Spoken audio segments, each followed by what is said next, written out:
Assalamualaikum warahmatullahi wabarakatuh. Alhamdulillah rabbil alamin wassalatu wassalamu ala asyrafil anbiya wal mursalin. Sayyidina Muhammad wa ala alihi wa sahbihi ajma'in. Rabbi shrah li sadri yassir li amri wahlul 'uqdatam min lisani yafqahu qawli. Amma ba'du. Kita sambung tadi kita berhenti tadi ya. Pasal wakapi kata aja'al al-alihata ilaha wahada. Mengapakah dia menjadikan Tuhan yang berbilang-bilang tu sebagai pada Tuhan yang satu je. Tuhan banyak ni, tok wali ni, tok guru ni, tok alim ni, nabi ni, habis buh Tuhan. Jadi nak suruh jadi sah je. Tak payah minta dengan tok wali, tok guru apa. Rijalul ghaib, minta dengan Allah SWT saja. Ni satu perkara yang pelik lah bagi mereka dah.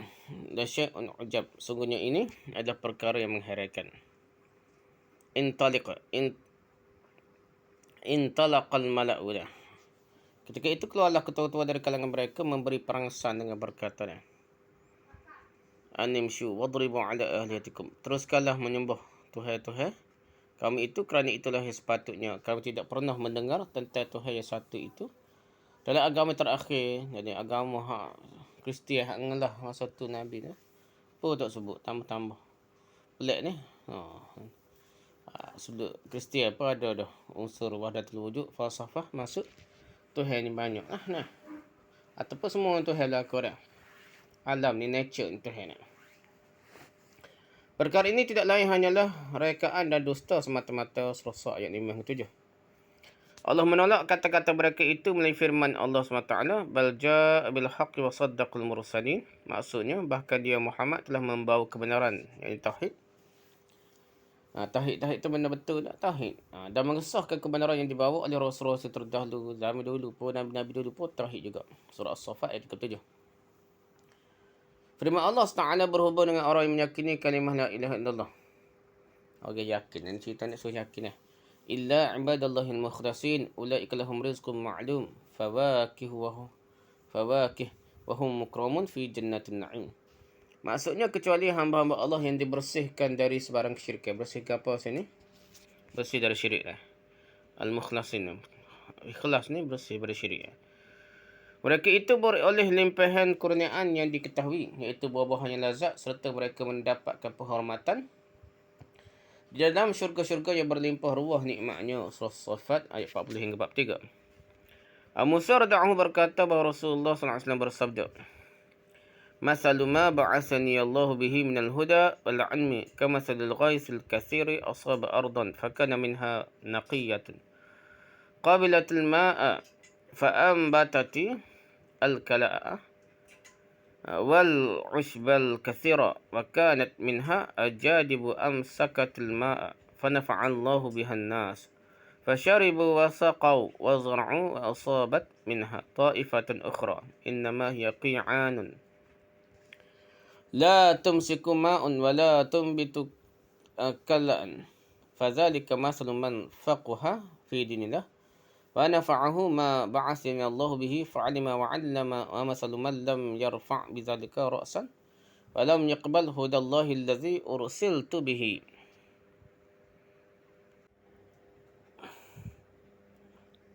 Maksudnya perumpamaan Allah mengutuskan aku dengan ilmu dan hidayah. Utuskan Nabi lah dengan ilmu dan hidayah bagaikan hujan lebat. Jadi ilmu dan hidayah ni kena ada ilmu dulu. Kalau hidayah ni macam kata usaha tahimil lah.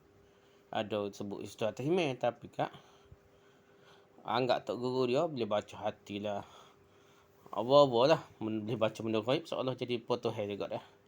Jadi bukan kita kena dengan ilmu dan hidayah ni. Perumpamaan Allah mengutuskan aku Nabi ni dengan ilmu dan hidayah bagaikan hujan lebat yang jatuh ke permukaan bumi. Hujan lebat yang jatuh ke permukaan bumi. Sebahagian daripada hujan tu mengenai tanah yang subur dan menyimpan air dengan baik. Lalu ia menumbuhkan rumput dan tumbuhan dengan subur. Sebahagian yang lain pula mengenai tanah tandus yang tidak dapat menyimpan air. Masa rosak pada tanah jauh dah. Maka Allah memberikan manfaat dengannya kepada manusia. Mereka dapat meminum dan memberi minuman kepada binatang ternak dan sebagainya. Dan bercocok tanam. Ada juga hujan jatuh ke bahagian lain, iaitu di tanah yang tidak dapat menaklukkan air dan tidak ditumbuhi rumput-rumput pun, tumbuhan pun tak ada. Itulah perumpamaan orang-orang yang alim tentang agama Allah dan memanfaatkan ilmu yang Allah utuskan padaku. Dia belajar dan mengajarkan ilmu itu. Perumpamaan kedua pula merujuk pada orang yang keras kepala dan tidak mahu menerima hidayah Allah yang dengan itu aku diutuskan oleh Bukhari. Jadi ada dua ada tu ada ya tanah kawasan hak ya takung ai. Dia boleh orang boleh minum ni. Ada ya tanah tu dia tu air hujan dia boleh tumbuh beri hidupkan tumbuhan, dia jadi hidup tumbuhan tu. Dan yang hak tak asalnya hak beratkan ini hak dia macam pada pasir kau gapo dia tak serak lah. Dia tak boleh serak tanah, pokok pun tak boleh tumbuh. Ya jadi gitulah. Dia tak boleh manfaat ilmu dia. Orangkah kepala nak tak usah terima hidayah. Kita hadis riwayat Bukhari. Yang kedua ni syarat ucapan la ilaha illallah ni. Yang keempatnya ni bersedia meninggalkan perkara bercanggah dengan tuntutan la ilaha illallah. Dia sebut la ilaha illallah disembah berhala lagi, bersembah kubur lagi, tak ada faedah dah. Jadi dia kena bersedia lah tinggal perkara yang bercanggah dengan tuntutan la ilaha illallah. Firman Allah SWT, wa man yuslim wajhahu ila Allah wa huwa muhsinun faqad istamsaka bil urwatil wuthqa dan wa ila Allah aqibatul umur. Maksudnya siapa yang berserah diri bolak-bolak kepada Allah dengan ikhlas dan berusaha melakukan kebaikan, dia kena tawakal sungguh-sungguh. Lepas tu buat sedaya upaya dah. Sesungguhnya dia telah berpegang pada tali yang teguh. Ingatlah kepada Allah, jualah kesudahan segala urusan, segala perkara ni kita serah pada Allah SWT belakang. Surah Luqman ayat 22. Sesiapa tidak mahu berserah diri kepada Allah dengan ikhlas, berarti dia tidak berpegang pada tali Allah. Firman Allah SWT, wa man kafara fala yahzunka kufruh ilaina marji'uhum fanabbi'uhum bima 'amilu innallaha 'alimun bizati sudur. Maksudnya siapa yang kufur, kufur ni mak kufur sungguh dah, iktiqadi ke apa, maka janganlah engkau wahai Muhammad bersedih dengan kekufuran itu. Kepada kamilah tempat mereka kembali semua, tak kira kafir ke Islam ke, semua kembali kepada Allah. Kemudian kami akan memberitahu mereka apa yang mereka telah kerjakan. Sesungguhnya Allah Maha mengetahui segala yang terkandung dalam dada. Surah Luqman ayat 23. Syarat la ilaha illallah ni, ucapan la ilaha illallah yang seterusnya, yang kelima, dia jujur dengan pengakuan yang dibuat. Seseorang hendaklah mengucapkan kalimah la ilaha illallah dengan jujur dari hatinya. Firman Allah SWT, ahasiban nasu ayyutraku ayyaqulu amanna wahum la yuftanun. Walaqad fatanna alladhina min qablihim falya'lamanna Allahu alladhina sadaqu walya'lamanna al-kadzibin. Maksudnya, adakah manusia menyangka bahawa mereka akan dibiarkan setelah mereka berkata kami beriman, sedangkan mereka tidak diuji lagi. Kata beriman tapi tak kena uji dah. Sesungguhnya kami telah menguji orang-orang yang sebelum mereka. Uji beratlah, maka Allah mengetahui siapakah di antara mereka yang benar-benar beriman dan siapakah yang berdusta. Kena uji kat pangkat ke apa, baru tahu dah. Rasuah jawatan, rasuah scheme of thing ke apa kata dah. Surah Al-Ankabut ayat 2 hingga 3.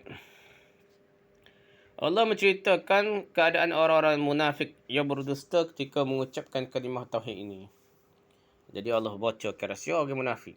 Dia ucap tapi dah bukan ikhlas dari hati dia. Firman Allah SWT, wa minan nasi man yaqulu amanna billahi wa bil yawmil akhir wa ma hum bimu'minin yukhadi'una Allah walladzina amanu wa ma yakhda'una illa anfusahum wa ma yash'urun fi qulubihim maradun fazadahum Allah marada wa lahum 'adzabun alimun bima kanu yakzibun. Maksudnya, antara manusia ni munafik ni ada yang berkata kami beriman kepada Allah dan hari kiamat, padahal mereka sebenarnya tidaklah beriman pun. Munafik ni mulut saja sebut, dalam hati tidak beriman dah. Mereka hendak memperdayakan Allah dan orang yang beriman, nak menipu dak. Ada yang menung pakai piah, pakai serban, pakai jubah, nampak macam tak lebar juga dah. Padahal dia nak dunia dah, scammer dah. Jadi begitu juga orang munafik ni, dia nak scam Allah. memperdayakan Allah dan orang beriman, padahal mereka hanya memperdayakan diri mereka sendiri sahaja tanpa mereka sedari. Dalam hati mereka ni, orang munafik ni, terdapat penyakit prasangka dan hasad dengki dia. Sangka-sangka dia. Lepas tu hasad dengki. Oleh itu Allah menambahkan lagi penyakit itu kepada mereka dan mereka pula akan mendapatkan azab yang tidak terperi. Sakitnya. Dengan sebab mereka mendustakan kebenaran. Surah Al-Baqarah ayat 8 hingga 10. Mu'az bin Jabal radhiyallahu anhu berkata bahawa Rasulullah SAW bersabda, "Ma min ahadin yashhadu an la ilaha illallah wa anna Muhammadar Rasulullah sidqan min qalbihi illa harramahu Allahu 'alan nar." Maksudnya tiada seorang pun yang bersaksi bahawa tiada Tuhan selain Allah dan Muhammad adalah pesuruh Allah. Secara jujur dari hatinya, ia mengucap tu dengan betul-betul jujur dari hatinya, Allah akan mengharamkan dirinya daripada siksaan api neraka. Riwayat Bukhari dan Muslim. Jadi betul-betul jujur akan terkesan pada tindakan dia lah. Syarat ucapan la ilaha illallah lagi yang dari kelima ke enam F dah. Ikhlas dan membersihkan diri daripada amalan syirik. Benda-benda syirik ni walaupun letak tangkar apa-apa pun ataupun tak tangkar gon ni no. Ada setengah ustaz sebut sipir Sahih Bukhari Sahih Muslim tak kena bala, tak kena curi, ada banjir ke apa. Jadi benda-benda yang seumpama syirik ke apa bergantung dengan makhluk ni. Nah, walaupun ayat sebut dengan izin Allah pun kita mesti elak kalau tak sebut. Kalau tak gantung dengan izin Allah lagi beratlah. Syirik besar ni gantung dengan izin Allah tapi seolah Allah tak nampak kuasa Allah yang bergantung dengan makhluk ni. Tak wali lah. Kayu gemunggal lah dan kayu kokar macam-macam lah. Jadi ikhlas dan bersihkan diri daripada amal syirik. Firman Allah SWT, "Ala lillahi dinul khalis." Maksudnya sungguhnya kepada Allah lah dipersembahkan segala ibadah yang suci daripada segala syirik. Ayat teriak tak ikhlas dah. Surah Al-Zumar ayat 3. Abu Hurairah radhiyallahu berkata bahawa Rasulullah SAW bersabda, "As'adun nasi bi syafa'ati yaumal qiyamati man qala la ilaha illallah khalisan min qalbihi aw nafsihi." Maksudnya, manusia yang paling beruntung kerana memperoleh syafaatku pada hari kiamat nanti adalah orang yang mengucapkan la ilaha illallah dengan betul-betul ikhlas dari hati dan jiwa raganya. Atau jiwa raganya, riwayat Bukhari. Khalisan min qalbihi aw nafsihi.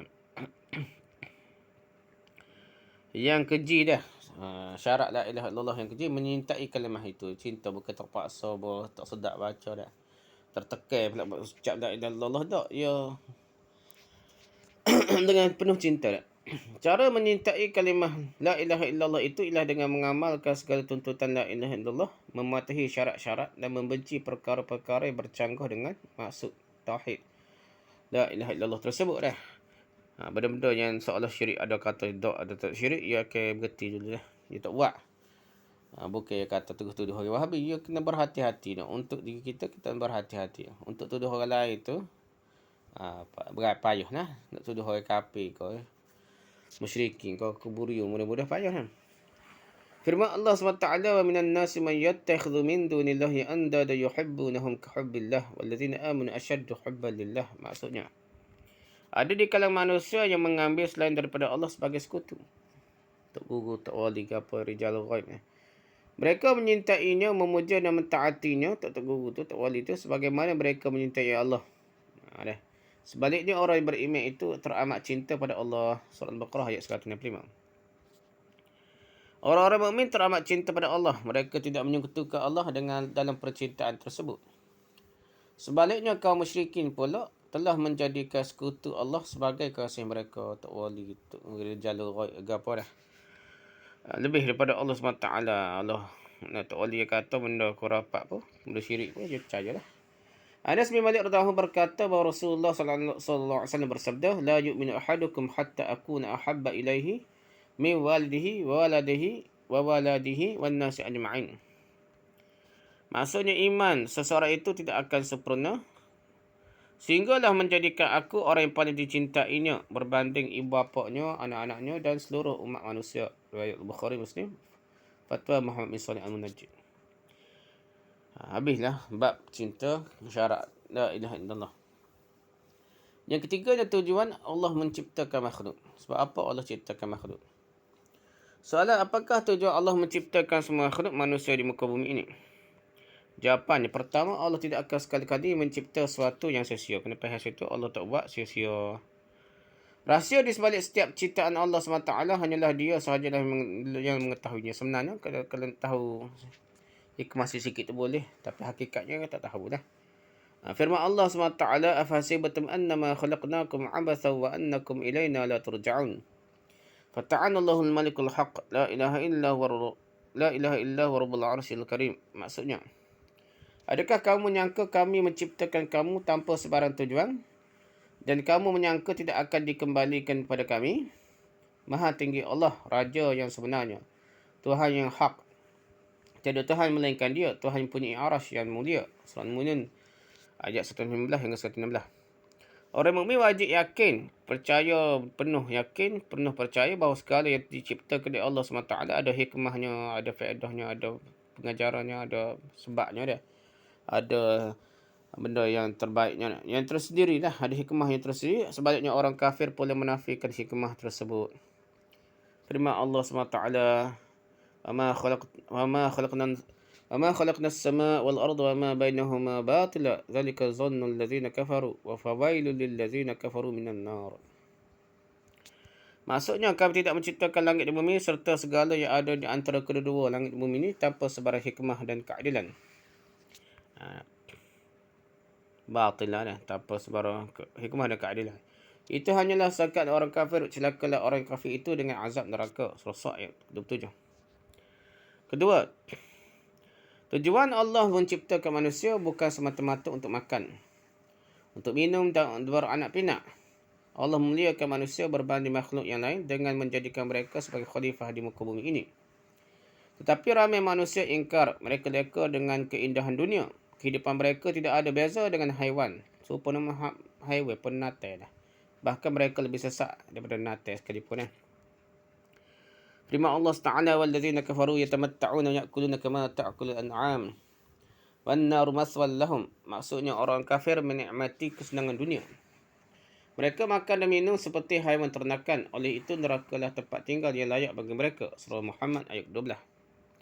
Hakikatnya pencipta sesuatu lebih mengetahui tentang ciptaannya berbanding orang yang lain. Oleh itu Allah yang menciptakan manusia lebih mengetahui hikmah penciptaan mereka. Setiap manusia perlu meyakini bahawa seluruh anggota badannya dicipta atas tujuan tertentu. Ada sebab berlaku Allah cipta kita ni. Anggota dan sebagainya lah. Ketiga, Allah Ta'ala menjelaskan bahawa dia menciptakan langit, bumi, hidup dan mati untuk menguji umat manusia. Siapakah yang mentaati Allah, maka dia akan boleh pahala. Sebaliknya, siapa yang ingkar akan diseksa. Firman Allah SWT, "Allazi khalaqal mauta wal hayata liyabluwakum ayyukum ahsanu amala wa huwal azizul ghafur." Maksudnya, dia telah menjadikan mati dan hidup untuk uji siapakah di kalangan kamu manusia ni yang lebih baik amalnya. Dan dia, yakni Allah ni, maha kuasa membalas amal kamu, lagi maha pengampun. Surah Al-Mulk ayat 2. Antara perintah Allah yang paling utama dalam penciptaan manusia ialah untuk mentauhidkan Allah dan beribadah. Tu je. Utama dia. Tauhid, ibadah. Firman Allah SWT, "Ma khalaqtul jinna wal insa illa liya'budun." Maksudnya, aku tidak ciptakan jin dan manusia melainkan untuk beribadah kepada Allah. Surah Az-Zariyat ayat 56. Ibn Katsir rahimahullah berkata, tujuan Allah menciptakan mereka ialah untuk beribadah kepadanya, bukan kerana dia memerlukan mereka. Ali bin Abu Talhah berkata bahawa Ibn Abbas menyebutkan tujuan Allah menciptakan mereka adalah untuk beribadah kepadanya, sama ada secara sukarela maupun secara terpaksa. Pendapat ini dipersetujui oleh Ibn Jarir. Ibn Jurayj pula berpendapat tujuannya agar mereka mengenai Allah. Ar-Rabi' bin Anas pula berkata tujuannya semata-mata untuk beribadah. Lepas tu, Syekh Abdul Rahman As-Sa'di rahimahullah berkata, Allah menciptakan makhluk untuk beribadah kepadanya, mengenalinya, menerusi nama-nama dan sifat-sifatnya. Sesiapa yang patuh dan melaksanakan segala yang telah diperintahkan, dia termasuk orang yang berjaya. Sebaliknya, siapa yang ingkar, maka dia akan menjadi orang-orang yang rugi. Allah pasti akan mengumpulkan mereka di satu tempat untuk membalas segala ketaatan yang dilakukan. Oleh itu, Allah menyebutkan keingkaran kaum musyrikin terhadap balasan yang akan diterima berdasarkan amalan seseorang. Walaupun kamu cuba meyakinkan mereka tentang kejutan hari kiamat, mereka lagi tetap masih tidak percaya. Mereka hanya akan menuduh kamu berbohong sahaja dan mencaci makilah dakwah yang kamu sampaikan. Sedangkan kebenaran itu tidak dapat disangkal lagi. Tafsir As-Sa'di muka surat 333. Setakat tu ada mana? Kita masuk wasbah.